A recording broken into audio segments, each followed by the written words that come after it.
BJP कार्यालय पे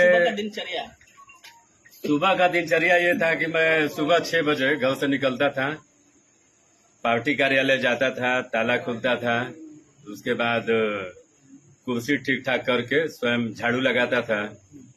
झाड़ू लगाने के बाद फिर मैं घर आता था और स्नान ध्यान करके पुनः कार्यालय चला जाता था देर रात्रि तक। कभी कभी तो ऐसा होता था कि किसी परीक्षा के कारण या किसी बीमारी के कारण किसी को हॉस्पिटल ही आना हो, परीक्षा के कारण विद्यालय आना हो, तो जो कार्यकर्ता होते थे वो मुझे फोन करते थे कि भाई मेरी लड़की आ रही है, चाहे लड़का आ रहा है, रात्रि में यहीं कार्यालय पे विश्राम करेंगे। तो वो फोन 11 बजे भी रात्रि में आ जाए, चाहे 12 बजे आ जाए, तो मैं बिना आलस्य किए मैं स्वयं जाता था। उस समय भी ताला खोलता था, उनको पूरी व्यवस्था बना के, और फिर मैं घर आता था। यह प्रक्रिया मुझे लगता है कि निरंतर कई वर्षों तक चली।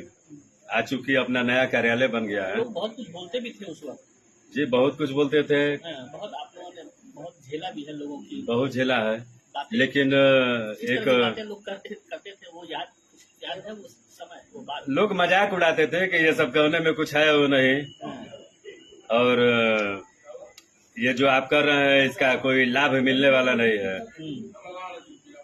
तो चूंकि आदमी हर विषय को नजरअंदाज करता था, मन में कार्यकर्ता का भाव था, तो कार्यकर्ता के भाव के नाते, चूंकि संघ का मैं स्वयंसेवक हूँ और संघ में स्वयं की प्रेरणा से काम करने वाला ही स्वयंसेवक होता है, इस भावना के साथ निरंतर चाहे कोई भी काम रहा हो, झाड़ू लगाना हो, कार्यालय बंद करना हो, खोलना हो, मंच का संचालन करना हो, माने किसी भी क्षेत्र में अगर लगाया जाए संगठन के द्वारा तो बखूबी उसका निर्वहन होता था।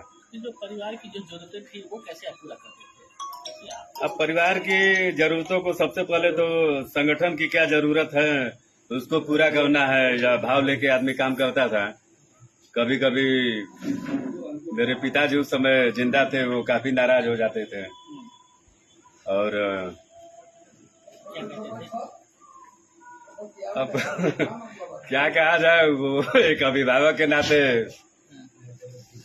कभी कभी इस प्रकार की स्थिति का निर्माण होता था कि वो पिटाई भी कर देते थे। ये बहुत बड़े नेता हुए, वो दिन भर घर छोड़ के जाना है, तो परिवार की चिंता नहीं है।